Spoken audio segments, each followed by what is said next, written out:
Bonjour et merci d'être fidèle à Bourse et Valeurs, le rendez-vous hebdomadaire des entreprises régionales cotées sur liondécideur.com et nos réseaux sociaux, X, Instagram et LinkedIn.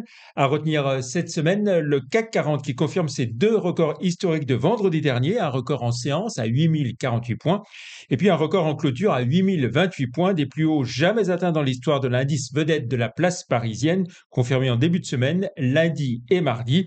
Au 11 mars, la progression s'établit à 6,3% depuis le 1er janvier, 15% en un an et plus 52% en 5 ans. Un climat euphorique qui s'explique notamment par les bons résultats 2023 des entreprises du CAC 40, qui contrastent avec les perspectives d'une croissance infime en 2024. À noter que les valeurs mid and small cap ne connaissent pas la même embellie en bourse, évidemment. On retrouve à présent notre invité, Guillaume Robin, le PDG de Thermador Group. Bonjour. Bonjour. Merci d'avoir accepté notre invitation. Alors, Thermador Group, entreprise de Saint-Quentin-Fallavier, spécialisée dans la distribution de produits de bâtiments, matériel de chauffage central, solaire, sanitaire, pompes, robinetterie, d'industrie aussi, de travaux publics. Combien de salariés en tout et qui sont vos clients? On est bientôt 800 salariés, hein. Il en manquait deux pour le rapport annuel, mais voilà, pour retenir 800 salariés.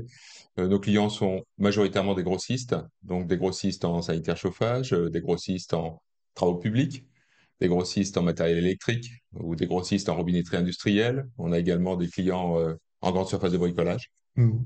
Et donc essentiellement du B2B aujourd'hui. Voilà. Et vous êtes une entreprise cotée en bourse de longue date, hein, avec beaucoup d'actionnaires individuels qui sont les actionnaires de référence de Thermador. Alors, on a été coté depuis 87, actionnaires individuels. On a passé le cap des 9000 actionnaires cette année, individuels. Donc 10 000 actionnaires en tout. Et une part des actionnaires individuels qui reste très haute, à 41%, ce qui est très important. Alors, retour sur votre exercice 2023, Guillaume Robin, une année de légère croissance à données publiées, hein, plus 4,9%, mais on recule à périmètre constant, moins 1,8%. C'est la confirmation d'une conjoncture difficile pour le bâtiment et notamment la construction neuve. Oui, alors, le logement neuf, mais vous savez qu'on est impacté, on va dire, à hauteur de seulement 10% 10%. du chiffre d'affaires sur le logement neuf. En revanche, on a vécu une année très variée ou variable Mm. sur la rénovation énergétique, puisqu'on a commencé l'année avec des scores très importants. Le premier trimestre, on était à plus 10 et on finit l'année à moins 10, hein, pour faire court. Mm. Donc, c'est pas une année du tout stable, une année en très forte décroissance, je dirais, Mm. sur Mm. tout au long de l'année. Voilà, oui, oui. Voilà, pour arriver à peu près étal à la fin de l'année. Alors, si on regarde, voilà, justement, donc vous l'avez dit, un bon début d'année, dernier trimestre dans le rouge, et puis avec des situations très contrastées selon les filiales. Oui, alors les filiales les plus exposées au logement neuf, bien évidemment, ont fortement reculé. Celles qui sont exposées au bâtiment en sont tiré leur épingle du jeu, mais avec des chiffres relativement modestes. En revanche, sur la partie industrie ou le cycle de l'eau, on a eu des réalisations beaucoup plus satisfaisantes. Donc Voilà. Et ça puis, compense. une situation compliquée pour une de vos acquisitions de fin 2022, là, Oui, DPI. tout à fait. La société DPI acquise en 2022. Alors sur le périmètre complet de l'année 2022, nous on l'a acquise fin octobre, hein, mais sur le périmètre complet, elle faisait 62 millions. Elle a terminé l'année 2023 à 42 millions, donc une très forte baisse de chiffre d'affaires. Mais fort heureusement, l'équipe de DPI s'est bien battue et a conservé sa rentabilité, ce qui était le plus important. Alors, côté résultat proprement dit, maintenant, une légère croissance du résultat opérationnel, hein, plus 1,6%, 80,8 millions d'euros, et puis moins 1% pour le résultat net part du groupe à 58 millions 3. Ça fait quand même une rentabilité opérationnelle de 13,7% et une rentabilité nette de 10%. Oui, c'est pour ça. Quand on me dit que c'est une année mitigée, on reste sur des niveaux de rentabilité qui sont élevés dans la distribution et on sort d'années extrêmement fortes, hein. Je rappelle que l'année 2021 avait été une année de très très forte croissance. Donc on revient un petit peu à la normale. Mhm. Et puis, sur le plan financier, une structure financière qui reste saine. Oui, on a une dette qui est 3 millions supérieure à notre cash. Donc vous voyez, il y a quand même une certaine aisance financière. Et puis nous avons quand Et même on découvre les chiffres en même temps que vous parlez, voilà. oui. On a aussi augmenté nos capitaux propres, hein, puisqu'on est passé à 340 millions de capitaux propres cette année. Donc voilà, on est serein pour affronter l'avenir, on va dire. Voilà. Alors, si on se projette sur 2024, à présent, vous estimez que le point bas concernant les mises en chantier pourrait être atteint premier semestre 2024, donc encore une année pas simple.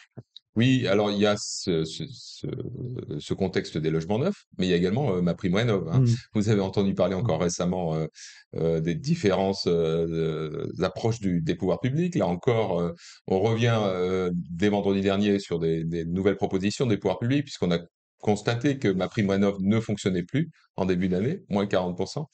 Et donc, nous, ce qu'on considère, c'est que sur cette rénovation énergétique, on va mettre encore quelques mois pour se remettre en route, puisqu'on a vraiment besoin en France de rénover les logements. Mmh.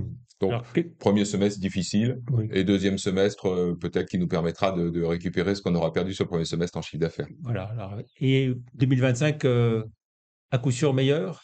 Ah bah, je l'espère, hein, forcément. On sera, je pense, sur une situation plus stabilisée, donc plus favorable pour le groupe Ouais. Thermador.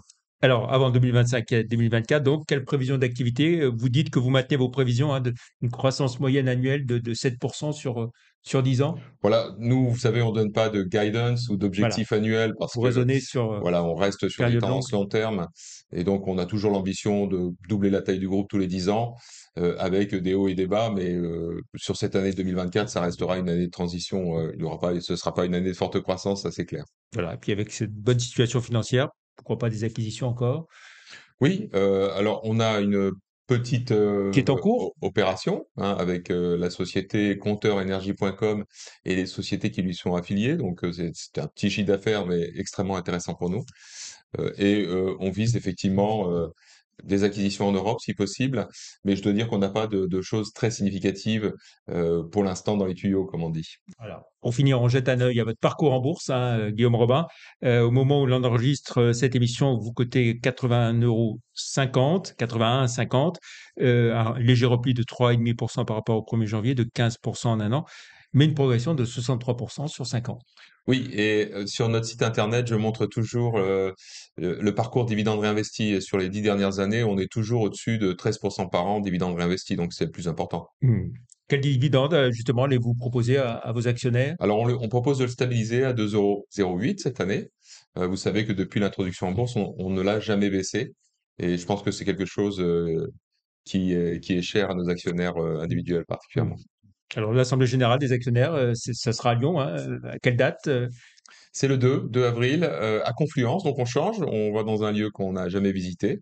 Donc tous les actionnaires lyonnais ou autres, hein, d'ailleurs, ils peuvent venir visiter Lyon, sont les bienvenus. Et on réitère une réunion parisienne 2 jours après au Salon Hoche à 16 heures. Voilà, et vous nous avez rappelé tout à l'heure l'importance du nombre d'actionnaires individuels chez Thermador. Tout à fait.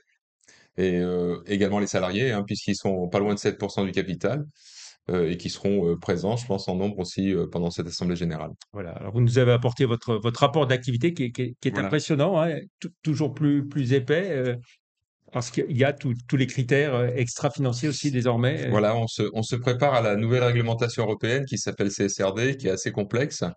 Et donc c'est une première étape, mais c'est vrai que ça fait beaucoup de pages. Donc quand je rencontre un jeune et que je lui propose de lire ce document, je lui conseille de se concentrer sur le premier chapitre, qui est assez court, bref, et qui permet de résumer l'essentiel. Et après, pour les experts, on peut aller voir dans la déclaration de performance extra-financière, dans les annexes, dans tout type de document. Et Euh, c'est un document extrêmement complet. Vous le vivez comment, vous? Comme beaucoup de contraintes, ou vous dites c'est une bonne chose, finalement, ça nous oblige à tenir des tas d'engagements extra-financiers, donc. Alors, il y a beaucoup, beaucoup de contraintes, hein, Ouais. et je vous invite tout Mm. particulièrement à regarder le registre sur la taxonomie européenne, et vous allez voir que c'est extrêmement complexe et, à mon avis, réservé vraiment à des experts. Voilà. Donc, tout à fait abscon pour le commun des mortels. Voilà, et ça s'appelle le document d'enregistrement universel de Thermador Group. Merci beaucoup, Guillaume Robin, d'être venu sur le plateau de Lyon Décideur TV dans Bourse et Valeurs. On vous souhaite un très bon week-end et à la semaine prochaine pour une autre émission. Merci, au revoir. Merci.